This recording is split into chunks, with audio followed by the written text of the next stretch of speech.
Hey everybody, welcome back. I am a Chicago Bulls fan, but nonetheless, I wanted to do this video on the Detroit Pistons, the documentary that came out about them back in 2014. It was on Netflix. It was called The Bad Boys, the 30 for 30, because their GM, Jack McCloskey, made like 30 trades over the years to build the bad boy image, the bad boy team, and I don't. It was like just a one time. It wasn't like The Last Dance. There were like 10 episodes. It was only one episode. It was 2 hours long. And shortly after I saw it, it was no longer on Netflix. It may be back on there now, time to time. I'm not sure. It may be. You could still view it on ESPN. I'm not sure if it's available on DVD. I know that ESPN they air a lot of old games. Like basketball games, like they call them hardwood classics. And I'm pretty sure that they might air these. These shows as well, along with the games. And I was kind of intrigued by it. I mean, the Bulls and the Pistons had a big rival back in the day, so that's number one, pretty well known. But the other thing that intrigued me was, Jerry Krause, who was the GM of the Bulls at the time. He made a lot of good draft choices and Jordan trades for like Scottie Pippen, people like drafting Horace Grant. Trading for Rodman. He was kind of like a basketball genius and built, the Bulls, had 6 championships in 8 years. The 2014 was the 25th anniversary of the Pistons' first championship. And they did win back-to-back championships in 89 and 90. And it kind of made me think about Jerry Krause, Jack McCloskey became the GM of the Detroit Pistons in 1979. And right away, he just grabbed the bull by the horns, went straight to work. It kind of reminded me of the Bulls. He made some really genius draft choices and trades. The documentary, it's called The Bad Boys, the 30 for 30, mainly because Jack McCloskey, I guess over the years, made about 30 trades, and all of them turned out to work well. So I'll dive right in with. So yeah, he became the GM of the Pistons in 1979, and like I said, he went right to work. Vinnie Johnson, who was one of their good point guards, they called him the microwave because he had the ability to put up a lot, he could get hot, to put up a lot of points in a very short period of time.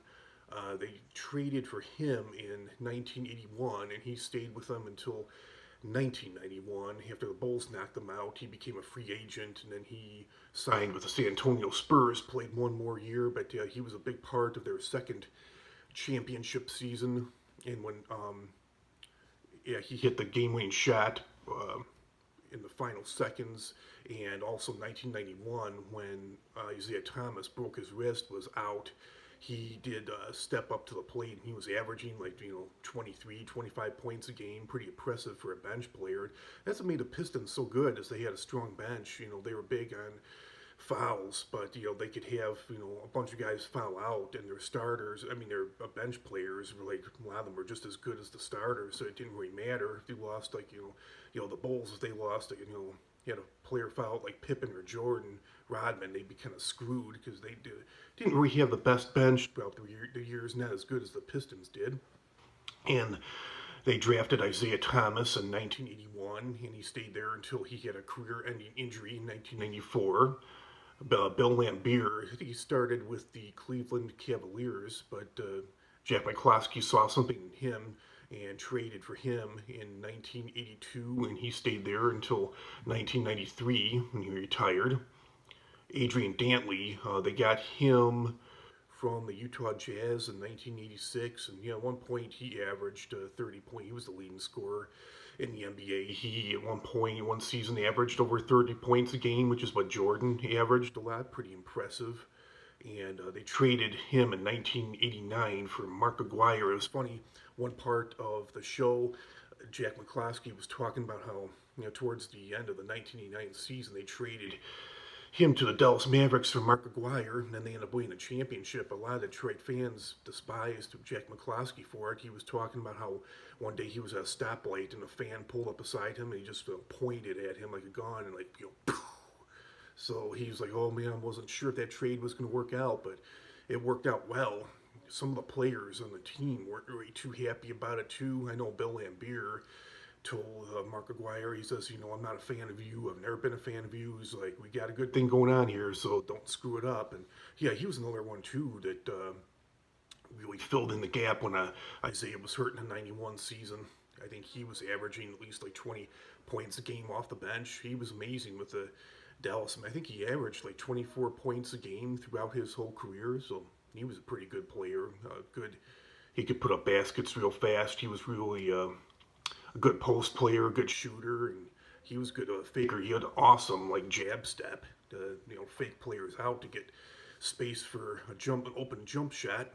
And then they drafted John Salley in 1986, and he stayed with them until 1992. After their championship days were over, he became a free agent, signed with the Miami Heat. They drafted Joe Dumars. He played his whole career with the Pistons, too. They drafted Joe Dumars in 1985, and he stayed with the Pistons until 2000, I believe. His whole career was there. And Mark Aguirre, I just mentioned, yeah, he came to the Pistons in 1989 through that trade, and he stayed until, I think, 1993, and then they traded him, and he was on the verge of retirement. He played one more year at the Clippers, and then he retired. And then, Rick Mchorn, oftentimes what happened, they still won another championship without Rick Mchorn, but they got him from Washington in 1985, and he stayed with them until 1989. What happened right after they won the first championship, he basically cleaned out his locker. It was I think it was when the Minnesota Timberwolves came about, or Miami Heat, or Orlando Magic. There were at least like 2 expansion teams, and they lost him because they didn't protect him in the expansion draft. They had 12 players on the team, and I guess they could only protect 8 players. And for whatever reason, I don't know why, it was kind of stupid because he was a big part of their bad boy image. But they didn't protect him in the expansion draft, and they ended up losing him. And they got invited immediately after winning the championship. They got invited to the White House by former President George H.W. Bush, the father, and I guess in the White House, Isaiah Thomas had said, "Yep, we're no longer the bad boys." And even though they won one more championship, that did turn out to be true. Even though they won another championship the next season, back to back, you could tell that they weren't the same team without Rick Mchorn. And they drafted Kelly Tripucka in 1981, and then they traded him in 1986 to the Jazz for Adrian Dantley. I'd mentioned him before. And they got James Edwards by trade in 1988, and he stayed with them until 1991. They traded him in the rebuilding process. And lastly, they drafted also Dennis Rodman in 1986, and he stayed with them until 1993. And he got traded to the Spurs and eventually it's funny, James Edwards, and we hated the bad boys, but we got 3 of the former bad boys that 95-96 season, won 72 games. The year Jordan came back, won our 4th championship, we had 3 of the former bad boys. We had John Salley, James Edwards, and Rodman. And we hated them. It's like, I couldn't believe it. I thought that was a joke, and I heard the Bulls in 95 had signed Rodman. Like, no way, there's no way. We hated Rodman. Like, that's got to be a joke. Sure enough, it was true, I bet you we hated Lambert, but I bet you the Bulls fans would have accepted Lambert if they had ever signed him. And then Chuck Daly was a head coach of the Pistons from 1983 to 1992, and he's up there. He was one of the he had an immaculate record. He was one of the winningest coaches in NBA history, up there with Phil Jackson, Jerry Sloan, Greg Popovich, Larry Brown, among others. And then he ended up, I guess, after their 92, he resigned, and he ended up going to the New Jersey Nets at the time, were now the Brooklyn Nets. I guess he felt like time had taken its course, and Jack McCloskey left as well after 1992, and then he became the GM of the Minnesota Timberwolves. But the Bulls were the first team. The Celtics, they had won like 11 championships in 13 or 14 seasons. They actually had won 8 in a row. And the Bulls, in 1993, they had their first three-peat. They became the first team to do it in, the Celtics couldn't do it, the Bird era. They didn't already won back-to-back championships. There were 3 championships with Bird, McHale were all separate, 81, 84, and 86, so they couldn't do it. The Lakers won back-to-back in 87, 88. They couldn't get a third one. And then the Pistons obviously weren't able to do it. The Bulls knocked them out. And the Pistons actually should have won in 88. They actually could have done that the three-peat before the Bulls did. It could have been the first team to do it, because by the time '93 rolled around, um, yeah, it was 27 years, and the Pistons could have done it in 1990, 24 years later.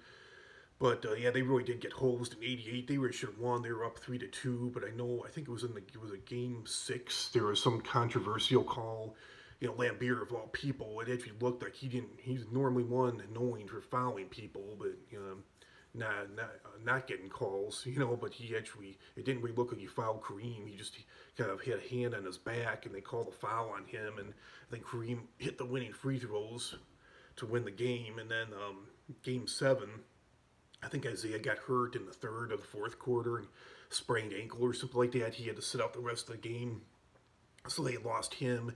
And then down the stretch, I think they were only down 2 points, and they didn't need a 3-pointer. All they needed was a 2-pointer to tie it up. But Rodman ended up getting a lot of shit because he took I don't know if it was nervousness or anxiousness, but he took a really wild shot, a 3-pointer, which they didn't need a 3. And Lakers, it was funny. There was a story about that, and it was game 7, and they had champagne ready for whoever was going to win, and the Lakers were on the court celebrating. I guess the Pistons Bill Lambert admitted that they went in and stole some of the Lakers champagne, and they toasted. Sure enough, they came through. They toasted. They said, yeah, next year, they knew they hadn't won. They got hosed, and he's like, yeah, next year we're winning it. We're winning it. And sure enough, they proved next year they were the better team. They swept them 4 games straight.